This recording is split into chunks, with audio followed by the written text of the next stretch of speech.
আমি সাধারণ মামলার আসামি, অথচ আমার 3টা বছর হয়ে গেছে ফাঁসির কন্ডেম সেলের ভেতরে, যোগাযোগ বিচ্ছিন্ন। এত বড় অফিসার শুধু আমি না, মাওলানা মামুনুল হক থেকে শুরু করে যতগুলো আলেম আমরা ছিলাম, প্রত্যেকের সাথে, বিশেষ করে আমাদের এই 2 জনের সাথে বেশি, আমাদের এক জায়গায় যেতে দেয় না, একটু কথা বলতে দেয় না। কেউ যদি আমাদের কাছে আসে, কারারক্ষী দিয়ে পাহারা দেয় যে ওর কাছে যেন কেউ না যায়, আবার সিসি ক্যামেরা দিয়ে রাখে। কেন এমন কড়াকড়ি করলেন? কি হলো আপনার? মাজায় দড়ি দিয়ে, হাতে ব্যান্ডেজ লাগিয়ে, হ্যান্ডকাপ লাগিয়ে, ডান্ডা বেরি পরিয়ে যখন আদালতের সামনে দিয়ে নিয়ে যেত, মনে হচ্ছে গরু নিয়ে যাচ্ছে। ও বাংলার মুসলমানেরা, আমি আর যাই করি না কেন, আমার তো মনে হয় আমার নামের আগে একটা আলেম শব্দ লেখা আছে। এই কথা বলছে না কেন? এমনকি আমি একেবারে অপরিচিত না। এদেশে যদি 100 জন মানুষ পরিচিত থাকে, সবাই চেনে থাকে, তার ভেতরে হামজা একজন। রাস্তা দিয়ে আসলে মায়ের কোলে বসে বসে হামজা হুজুর যাচ্ছে, তার মানে পেটের ভেতর থেকে শুনে আসতেছে হামজা নাম একজন আছে। ওরা জানতো না।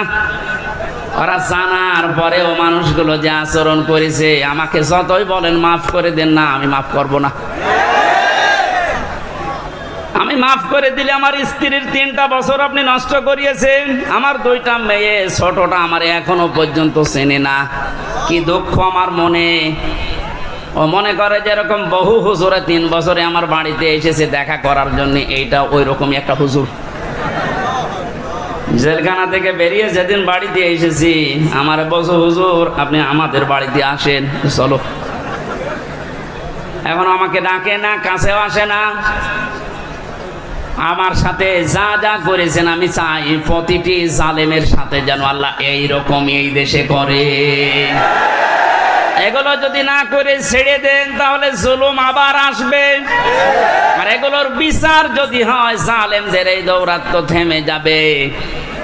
আল্লাহ রাব্বুল আলামিন জানিয়েছেন, জালেমদের সবচাইতে ভয়ঙ্কর পরিণতি, ইন্নামাস সাবিলু আলাল্লাযিনা ইয়াযলিমুনান নাস।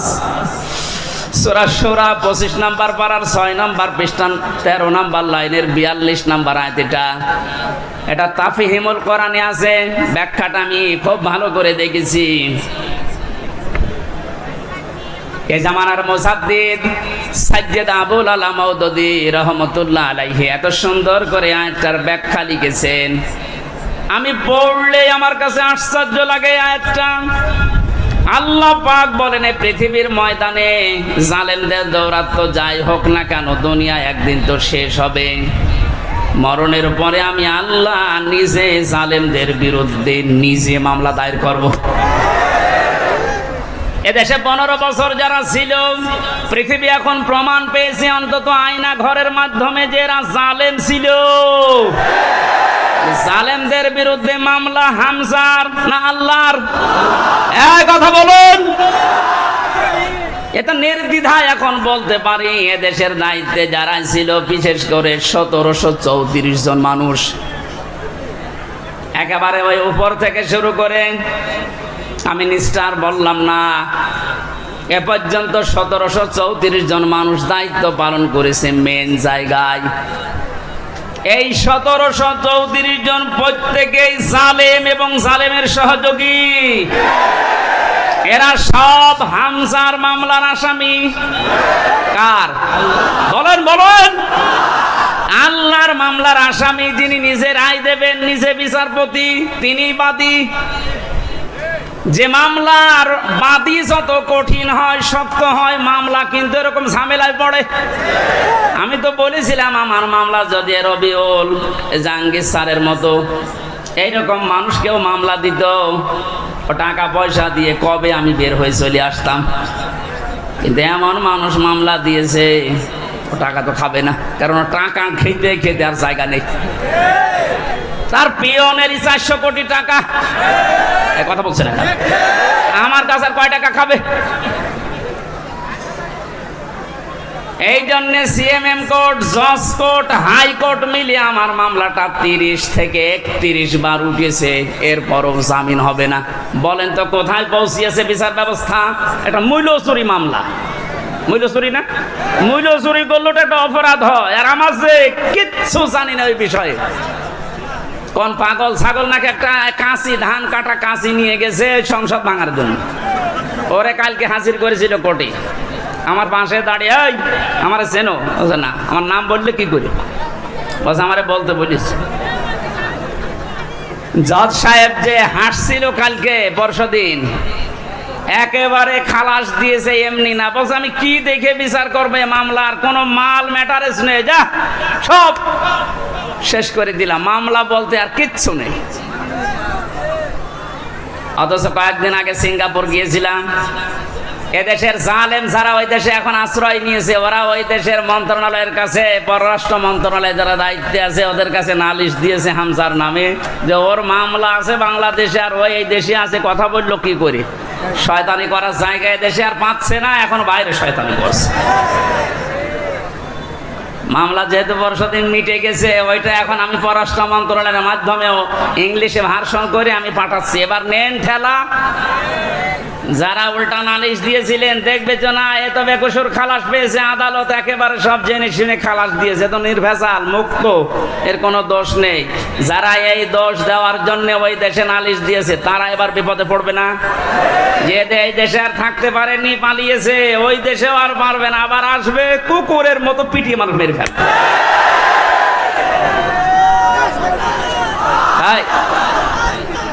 ঠিক আছে ভাই। সাতক্ষীরাবাসী এই জন্য মজলুমের দোয়া, বরদোয়া থেকে আমাদের বেঁচে থাকা দরকার। জালেমদের পরিণতি এত কঠিন এবং ভয়ঙ্কর, আল্লাহ নিজে যেহেতু মামলা দিচ্ছেন, যারা জালিম, এই জালিমদের পক্ষে থাকলে, সাহায্য করলে, সহযোগিতা করলে যেহেতু ঈমান নষ্ট হয়ে যায়, নবীর উম্মত থেকে বের হয়ে যায়। এখনো পর্যন্ত যারা এই জালিমদের পক্ষে সমর্থন জানাচ্ছেন, স্ট্যাটাস দিচ্ছেন, ভিডিও কলে কথা বলছে, বলছে আপা ভয় পাবেন না, আপনি ভয় পেলে আমরা ঘাবড়িয়ে যাই। কত বড় শয়তান!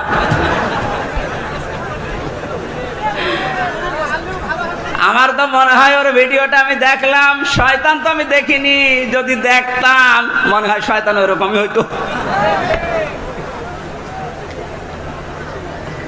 এখনো পর্যন্ত যদি জালেমের কেউ সাপোর্ট করেন, এখানে কেউ থাকেন, আপনি তাওবা করেন নাই তো আপনিও বেঈমান হয়ে মরবেন।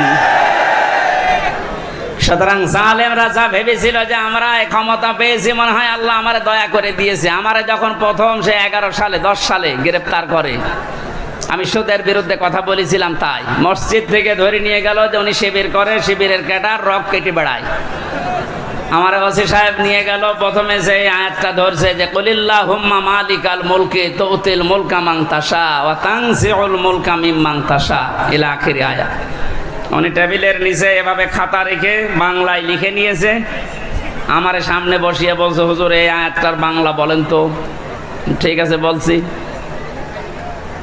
আল্লাহ পাক বলেন যাকে ইচ্ছা আমি ক্ষমতা দেই, যাকে ইচ্ছা ক্ষমতা থেকে নামিয়ে দেই। এতটুকু বলার পরে বলছো হুজুর দাঁড়ান, যা বললেন এটা ঠিক আছে? হ্যাঁ, এটাই তো কোরআনের অর্থ। হাসিনাকে আল্লাহ ক্ষমতায় বসিয়ে রেখেছে, এটা আল্লাহ রেখেছে, আপনারা ঝামেলা করেন কেন? কোথায় টান দিয়েছে দেখেছে, কত বড় মুফাসসির। অথচ সূরা আলে ইমরানের 178 নম্বর আয়াতটা গত কয়েকদিন আগে আমি তাফসীর সহ পড়তে গিয়ে দেখি ওই ওসির কথার পুরা উল্টা। আল্লাহ বলেন কাফের জালেম এদেরকে আমি ক্ষমতার চেয়ারে বসিয়ে রাখি যেন ওদের পাপের মারতা পরিপূর্ণ হয়ে যায়। পাপ যখন একেবারে পরিপূর্ণ হয়ে যায়, তখন আর ভালো হওয়ার নিয়ত থাকলে ওরে আমি আর সুযোগ দেই না, যেমন ফেরাউনকে দেইনি। তখন আমি কি করি? ওদের জন্য যন্ত্রণাদায়ক এবং অপমানজনক একটা শাস্তির ব্যবস্থা করি। আমার মনে হচ্ছে পৃথিবীতে আল্লাহ যদি কিছু নাও দেখায়, ইনুর সাথে যা দেখালো আমার জীবন ধন্য হয়ে গেছে। এই শয়তান আমার এমপি থাকাকালীন কুষ্টিয়ায় ঢুকতে দিত না, তো শিবির করে ও ঢুকতে পারবে না। এই যে হানিফ আমার চাচা, নিজের চাচা আমার দাওয়াত দিয়েছে খাওয়ার জন্যে, যদিও সে আওয়ামী লীগের চেয়ারম্যান। আমি খাবার খেতে গেছি, ওপর থেকে ওরে কল দিয়েছে, হামসাকে কেন আনলেন? বলো আমার ভাইয়ের ছেলে ভাতিজা, ওরে ডাক দেবো না। বলে না, আওয়ামী লীগ করলে কোনো শিবির জামাতের লোককে বাড়িতে খাওয়ানো যাবে না। আপনি কোথায় পৌঁছিয়েছিলেন?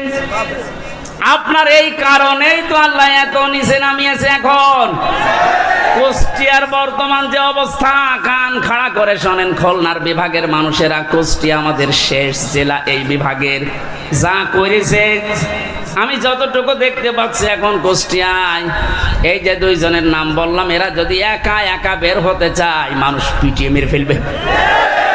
পুলিশ নিয়ে বের হয়েছিল আদালতে, তাও মানুষ ডিম নিয়েছে, লাথি দিয়েছে। আর একা একা থাকলে মানিকের মতো বিসি কেটে নেবে।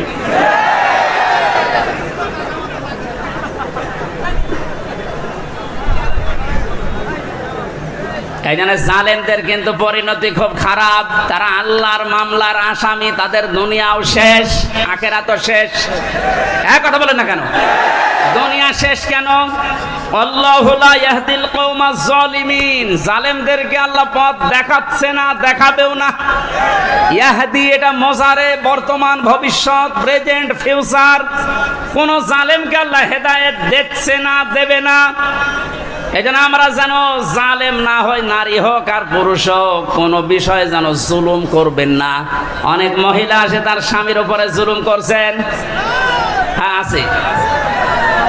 মেয়েরা মাঝে মাঝে কল দিয়ে বলো, হুজুর পুরুষদের বিরুদ্ধে কিছু বলেন না। না, আপনাদের বিরুদ্ধে বলছি এই কারণে, কারণ আপনার যে স্বামী যত খারাপ হোক, ও কিন্তু ফেরাউনের মতো না। ফেরাউনের জীবনে আমি পড়েছিলাম, এত বড় শয়তান ভয়ঙ্কর স্বামী পৃথিবীতে কারো ভাগ্যে আসবে কিনা আমি জানি না। নিজের স্ত্রী আসিয়ার হাতের ভেতরে ব্রেক লাগিয়েছে, পায়ের ভেতরে শলাকা লাগিয়েছে, মাথার উপরে গরম তেল ঢেলে দিচ্ছে শুধু ইসলামের কারণে। এই কপালের ভেতরে ব্রেক দিয়েছে। এ কঠিন অবস্থায় যখন এ শাস্তি চলছিল, আল্লাহ জিবরাইলকে পাঠিয়ে দিলেন, জান্নাতটা মেলে ধরো। হযরতে জিবরাইল এসে যখন জান্নাত দেখালেন, হযরতে আসিয়া ডাক দিয়ে বলেছিলেন, মাবুদ তুমি আমার জন্য জান্নাত পাঠিয়েছো, আমি জান্নাত চাই না, আমি চাই তুমি যেখানে থাকো ওই জায়গায় একটা ঘর আমার জন্য বানিয়ে দাও, যেন সব সময় তোমাকে দেখা যায়। দ্বিতীয় নম্বর, একটু ভালো করে মেয়েরা, এটাই আপনার ওয়াজ। দ্বিতীয় নম্বর তিনি বলেছিলেন, অনাজ্জিনি মিন ফিরআউনা ওয়া আমালিহি ওয়া নাজ্জিনি মিনাল কওমিজ জালিমিন। সূরা তাহরিমের 12 নম্বর আয়াত। হযরতে আসিয়া বলেছিলেন, মাবুদ আমার স্বামী আমার উপর যে অত্যাচার জুলুম করছে, লোকজন দিয়ে নিজেও দেখতেছে, তুমি এই জুলুম অত্যাচার থেকে আমাকে বাঁচাও, কিন্তু আমার স্বামীর উপরে তুমি গজব দিও না। ও বাংলার মা বোনেরা, আমি আপনাদেরকে ভালোবাসি, কারণ যে 4টা কারণ না মানলে মেয়েরা জাহান্নামে যাবে, তার 3 নম্বরে এইটা। স্বামী যাদের আছে, এই মানুষগুলোকে যারা জায়েজ পন্থায় খুশি করতে পারে না, ওই মেয়ে লোক নামাজ রোজা হজ যাকাত করলেও জাহান্নামী। অনেকে এটা হয়তো বোঝেন না, বা বোঝার পরেও না জেনে না বুঝে ভুল করছেন। আপনাকে আমি থামার জন্য বলছি, এই পৃথিবীতে সবচাইতে বড় মেহমান আপনার জন্য আপনার স্বামী। আমি যে উদাহরণ দিলাম যে এই মহিলার মতো এত বড় ভয়ঙ্কর স্বামী দুনিয়ায় কারণে এ যশোর, খুলনা, বাগেরহাট, এ সাতক্ষীরা তো নেই। না না, এত বড় খারাপ স্বামী আছে কার? আছে মানে আপনি কি ওইরকম নাকি?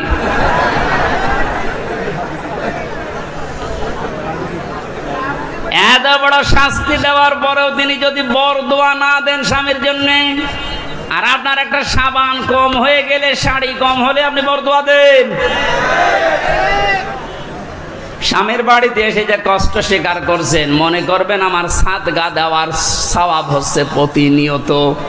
এখানে যে সমস্ত মা বোনেরা স্বামীর বাড়িতে অত্যাচার, জুলুম, নির্যাতনের শিকার হয়ে আছেন, আপনার কিন্তু প্লাস পয়েন্ট, আপনি জান্নাতের দিকে এগিয়ে যাচ্ছেন। মাঝখান থেকে ফেরাউন মার্কা যদি আপনার ওই স্বামীটা হয়, ও জাহান্নামের দিকে এগিয়ে যাচ্ছে। বলেন নাউজুবিল্লাহ।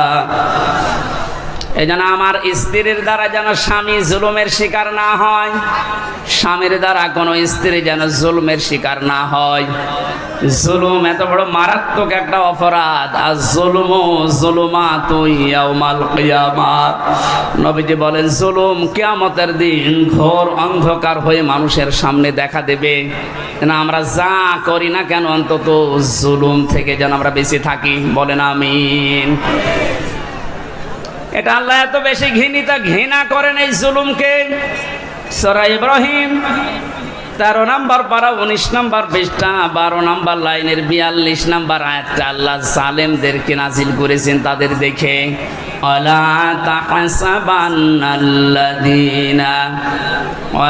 তাহসাবান্নাল্লাহা গাফিলান আম্মা ইয়ামালুজ জালিমুন। রব্বুল আলামিন বলেন, নবী আপনি কি মনে করেন যে জালেমদের সম্পর্কে আমি কোনো খোঁজ খবর রাখি না? আমি সব চাইতে বেশি খোঁজ রাখি জালেমদের কাছের উপরে। এই জন্য জালেম বিদায় নিয়েছে। কিয়ামত পর্যন্ত এই দেশের এই চেয়ারে যেন কোনো জালেম বসতে না পারে, সে ব্যবস্থা আমাদের এখনই করা লাগবে। আমার কথার অর্থ যদি না বুঝে থাকেন, ঝড়ি কোদাল নিয়ে আসেন। কথা বুঝতেছেন? পৃথিবীতে কোনো জালেম জানোয়ার চেয়ারে আসতে না পারে, সে ব্যবস্থা আমাদের এখনই ওই পথগুলো বন্ধ করা লাগবে। কারণ জালেম যদি আবার আসেও কিন্তু আরো ভয়ঙ্কর হবে। দরুদ আর সালাম পাঠ করে আমার আজকের আলোচনার বিষয় হচ্ছে হাসরের ময়দানে 5 ধরনের মানুষ শুধু কাঁদবে। আমি কোরআনে কারীম থেকে সূরা শুআরার 102 নম্বর একটা মাত্র আয়াত পড়ছি। আল্লাহ রাব্বুল আলামিন এই আয়াতে আমাদেরকে আফসোসের কথা জানিয়েছেন। রব্বুল আলামিন বলেন, ফালাউ আন্না লানা কাররাল মুমিনিন। কিয়ামতের ওই কঠিন ময়দানে যখন বিচার আচার শুরু হবে, মানুষ বলবে, আল্লাহ একটু সময় যদি আমাকে দিতে, যদি কিছু সময়ের জন্যও দুনিয়ায় যেতে পারতাম। এই কাররাতান মানে মাররাতান ওয়াহিদা, মানে একবার, একটা বারের জন্য যদি একটু সুযোগ দিতেন, শুধু যেতাম আর ভালো হয়ে যেতাম। মিনাল মুমিনিন, আমি বিশ্বাসী মুমিন হয়ে তারপরে তোমার কাছে আসতাম। আল্লাহ পাক বলেন, না, আজকের এই ময়দানে যত ধরনের যত শ্রেণীর মানুষ এই ময়দানে বসে আছে, দাঁড়িয়ে আছে বিচারের জন্যে, 5 প্রকার মানুষের ভেতরে শুধু কাঁদতেই থাকবে, কাঁদতেই থাকবে। এখন মিলিয়ে দেখেন তো এই 5 প্রকারের ভেতরে আপনি আছেন কিনা। 1 নম্বরে কোরআনে কারীম নাম দিয়েছে তাদের যারা কাফের। কারা কাফের? দেশে নেই। কোন মানুষ যদি কাফেরকে কাফের না বলে, কাফের ধারণা না করে, সেও কাফের। এক কথা বুঝতেছেন? আপনি কাফেরকে কাফের মনে করেন না, ধারণাও করেন না, মনে করেন না আমার মতোই ও মুমিন, আপনিও কাফের হয়ে যাবেন। কোরআনে কারীম কাফের কাদেরকে জানিয়েছে, ইন্নাল্লাযীনা কাফারু বিআয়াতিনা। কাফেরের যতগুলো সংজ্ঞা আছে, 1 নম্বরে আল্লাহর কোরআনের আয়াতকে যারা মিথ্যা মনে করে, এরা হচ্ছে কাফের। এদেশে এরকম মানুষ নেই? আরো জোরে বলেন।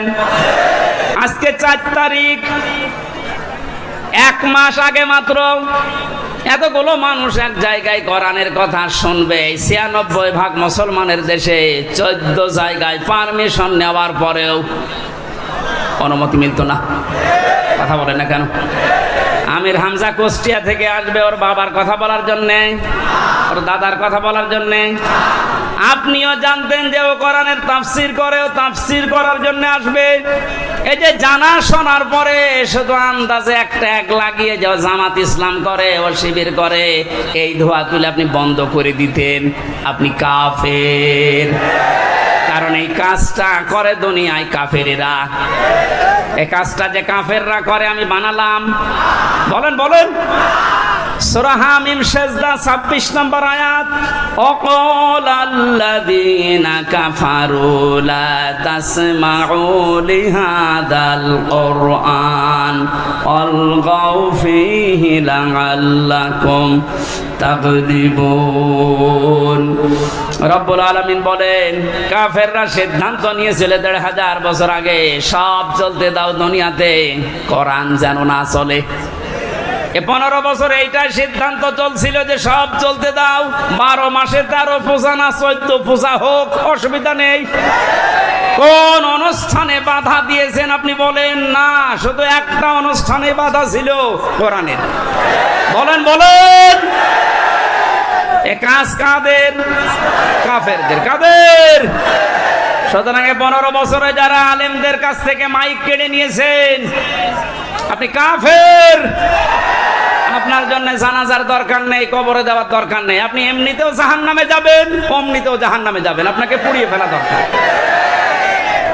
কথাটা একটু কড়া হয়ে গেল নাকি? কিচ্ছু করা হয়নি। এই 15 বছর বহু জ্বালাতন করেছেন।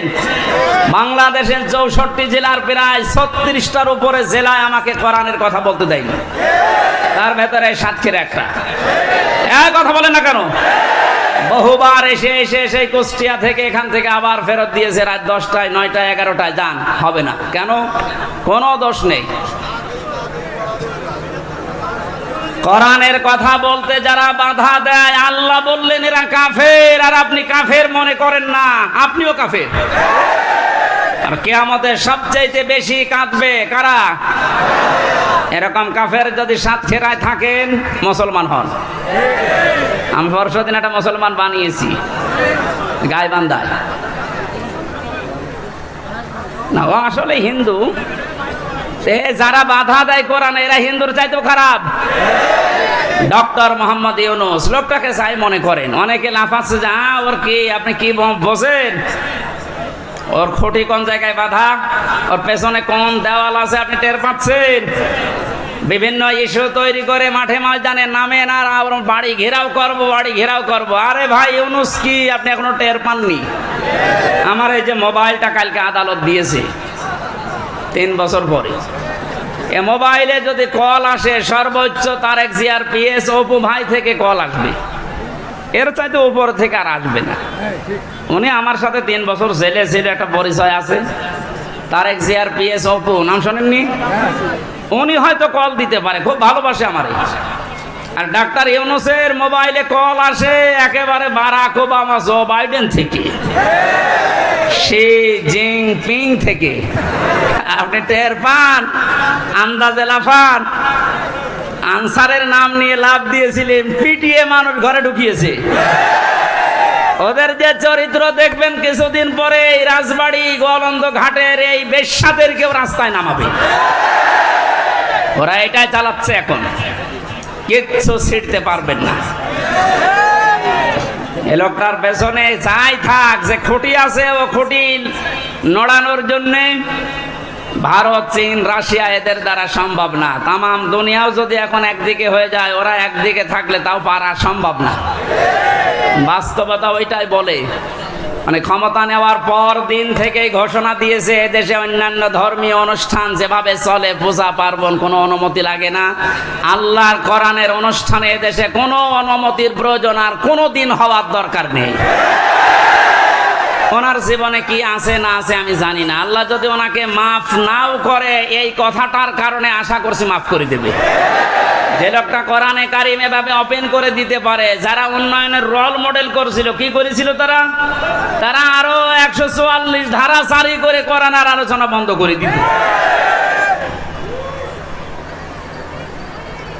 এই জন্য কাফেরদের সাথে আত্মীয়তাও বন্ধ করা লাগবে। আমার বংশের 100 জনের 98 জন এরকম ছিল। আমি ঘোষণা দিয়ে দিয়েছি অলরেডি, কারণ এরা খুব খুশি ছিল আমি জেলে থাকাকালীন। এরা খুব খুশি ছিল, আমার বাবাকে মাঝে মাঝে টিটকারি দিত যে নাও করো এবার জামাত ইসলাম। 5 তারিখের পরে ও যখন পালিয়েছে 1:30টার সময়, বিকাল 5টা বাজতে বাজতে বাড়ি থেকে কল যাচ্ছে, ভাতিজা আমরা সব আল্লাহর ওলি হয়ে যাচ্ছি। এখন আল্লাহর ওলি হচ্ছ, এর আগে কি করেছিলে? কাফেরদের জানাজা পড়া জায়েজ আছে? ঘোষণা দিয়েছি যারা ইসলাম কায়েম হবে এইটা চাই না, সে আমার বংশের লোক না, আমার বাবা হলেও জানাজায় আমারে ডাকবেন না, কারণ ওর জানাজা হামজানা কাবা শরীফের ইমাম পড়ালেও জাহান্নামে যাবে। মানে কাফের যারা, এক কথাই বলছি, ইসলামের কোন বিধানকে জানার পরে যারা গোপন করে রাখে এরাও এক প্রকার ডিজিটাল কাফের। আর এই বাংলাদেশে এটা সবচাইতে বেশি। এই কথা বলছে না কেন? 2 নম্বরে মুশরিক, এটা কঠিন শব্দ।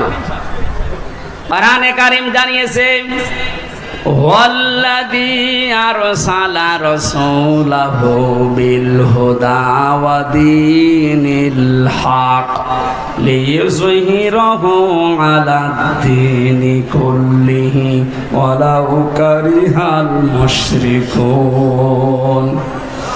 তিনি সে আল্লাহ যিনি তার রাসূলকে দিনে হক দিয়ে, সত্যের বিধান দিয়ে দুনিয়ায় পাঠিয়েছেন। যত নিয়ম নীতি, যত ধর্ম তন্ত্র মন্ত্র আছে সব যেন পেছনে ফেলে দিয়ে আল্লাহর দিনকে তিনি দাঁড় করায়। এজাহার মানে বিজয় করা, এজাহার মানে প্রকাশ করা। রাসূলের দায়িত্ব ছিল দুনিয়ার সব ধর্ম, সব নিয়ম নীতি তন্ত্র মন্ত্রের উপরে আল্লাহর কোরআন, আল্লাহর ইসলামকে তিনি বিজয় করবেন। আর আসতে বলেন, এই কাজ করতে গেলে সবচাইতে বেশি নারাজ হবে, মন খারাপ হবে মুশরিকদের। এটা যে বাস্তব, এই 15 বছর দেখেছেন। ওরা শেষ পর্যন্ত না পেরে কোরআন যেন দেশে কায়েম না হয় এজন্য নিষিদ্ধ করেছিল 1 তারিখে। আল্লাহ পুরা উল্টিয়ে 4 তারিখ আসতে আসতে পুরা পাল্টিয়ে দিয়েছে। বাংলাদেশে কোরআন কায়েম হওয়ার বিপক্ষে সবচাইতে বেশি মুশরিকরা। মুশরিক এই দেশে বেশি নেই, না না, এটা নেই বলেই তো প্রতিবেশী যারা, ওরা এই দেশকে যেন মুশরিক বানানো যায় এই জন্য বহু কায়দায় ষড়যন্ত্র করছিল। মাদ্রাসায় ইসলাম শিক্ষা পড়াচ্ছে হিন্দু। আপনি চিন্তা করেছেন কোথায় নেমেছে? জাতিকে একটা মুশরিক জাতি বানানোর জন্য পাকাপোক্ত নিয়ম চালু করে দিয়েছিল। এভাবে যদি 10টা বছর চলতো, এ পুরা বাংলাদেশ পাল্টিয়ে আমরা মুসলমান শুধু নামে থাকতাম, কামে মুশরিক হয়ে যেতাম। জাতিকে শিরিক করানোর জন্য কত পায়তারা, কত প্রকল্প হাতে নিয়েছে। মোড়ে মোড়ে মূর্তির নামে, ভাস্কর্যের নামে, এই কথা বলছে না কেন? এটা যে শিরিক সেটার প্রমাণ পেয়েছে। 5 তারিখে আসরের আগে সব শেষ।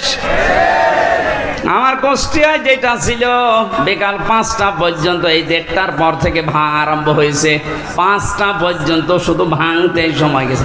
শয়তানি এত শক্ত ছিল, এত টাকা খরচ করে বানিয়েছে। কি করলেন আপনি? শুধু কুষ্টিয়া না, কোটি কোটি টাকা খরচ করে সারা দেশে যেভাবে শিরিক চালু করেছিলেন, এদেশের মানুষের আর কিছু না থাক, অন্তত যাদের অল্প ঈমানও আছে এদেরকে দিয়ে আপনি শিরিক করাতে পারবেন না। এই জন্য মাত্র 3-4 ঘন্টার ব্যবধানে পুরা দেশ থেকে শিরিকের যত শিকড় ছিল সব মূলোৎপাটন করে ফেলেছে। কথা বলেন ঠিক কিনা? আমরা শিরিক করে আল্লাহর কাছে কিয়ামতের ময়দানে অজরে কাঁদতে চাই না। আমরা, আল্লাহ আমাদেরকে বাঁচিয়ে দিয়েছে।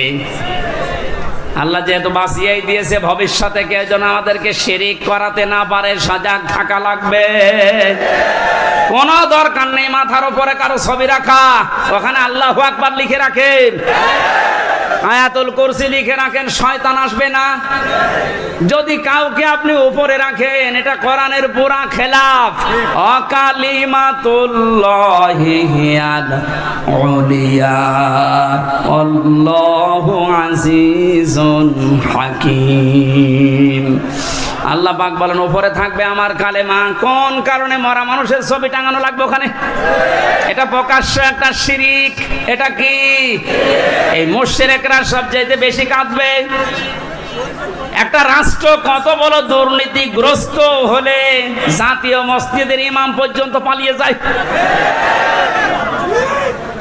ছোটখাটো মসজিদের ইমাম যারা জালেমদের সহযোগী তারা তো পালিয়েছে। সর্বোচ্চ মসজিদ বাইতুল মুকাররমের খতিব পর্যন্ত পালিয়েছে। দোষ না থাকলে, ভয় না থাকলেও পালাবে কি করতে? কোথায় পৌঁছিয়েছিল? আল্লাহ আমাদেরকে হাতে ধরে বাঁচিয়েছে। 3 নম্বরে আল্লাহর দরবারে কাঁদবে সবচাইতে বেশি মুশরিক, মুনাফিক। 4 নম্বরে বেদাতি। ইসলামের নাম বলে ইসলামের ভেতরে প্রবেশ করিয়ে ইসলাম বলে চালিয়ে দেয়। এটা বাংলাদেশে খুব বেশি ছিল। এই ব্রাহ্মণবাড়িয়া, কুমিল্লা এলাকায় এখন সবগুলো মাথা নিচু হয়ে গেছে। বিশেষ করে চট্টগ্রাম এলাকায় যে নূরে বাংলা, ইংলিশ বাংলা, জাঙ্গি হুজুর, নাম শোনেননি? প্রকাশ্য বেদাত চালু করেছিল। কবরের পাশে যে বলতো, হে খাজা, ও আল্লাহর ওলি, আপনার কাছে পরীক্ষার্থীরা এসেছে, একটু দোয়া করে দেন। আরে কবরে যারা থাকে ওরা সব চাইতে বড় অসহায়, সে কি করে দোয়া করবে? সুতরাং এই বেদাত যারা চালু করেছিলেন, এই শিরক, তাদেরকে এখন জাতির শিক্ষা দেওয়া দরকার। নয়তো সময় যদি একটু নরম হয়ে যায়, ওই বেদাতিগুলো কিন্তু আবার মাথা ছাড়া দিয়ে উঠবে। 5 নম্বরে সবচেয়ে বেশি কান্নাকাটি করবে হারামখোর, যেটা এখন কাঁদতেছে। আমি কয়েকদিন আগে বাইরের কয়েকটা রাষ্ট্র ঘুরে আসলাম, মালয়েশিয়া, সিঙ্গাপুর দিয়ে, দেখেছি যে হারামখোর যারা, তাদের সম্পদ কি পরিমাণ। বেগম পাড়া বানিয়েছে। ভ্যান চালিয়ে যদি উপায় করা লাগতো, কিয়ামতের আগে বেগম পাড়া বানাতে পারতো না। সবগুলো টাকায় জনগণের। কথা বলুন। শিক্ষকদের বেতন হয় না, আর ওর এক মেয়ের বিয়েতে 12,000 কোটি টাকা খরচ করে। ওর মুখে মারবেন না কোন জায়গায় মারবেন? হারামখোর যারা, থামেন। কি করবেন? হারাম উপায় করে হাসি সেলিমের দিকে তাকান, দরবেশের দিকে তাকান। টাকা কম ছিল ওর, কিন্তু সব টাকা এই দরবেশের। হারাম, হারাম এবং হারাম। কিচ্ছু নিয়ে যেতে পারবেন না হারাম উপায়কারী যারা। যেহেতু বর্ডার এলাকার মানুষ আপনারা, এই এলাকায় তো আর হারাম নেই। এই পাশের মাল ওই পাশে দেয়, ওই পাশের মাল এই পাশে নিয়ে আসে। এটা চুয়াডাঙ্গার দর্শনার্থে দায়িত্বে ছিল এমপি টগর, ওর ভাই বাবু এই কাজে জড়িত ছিল। এখান থেকে স্বর্ণ পাচার করে প্রতিবেশীকে দিয়ে দিত, আর প্রতিবেশী থেকে নিয়ে আসতো ডাল।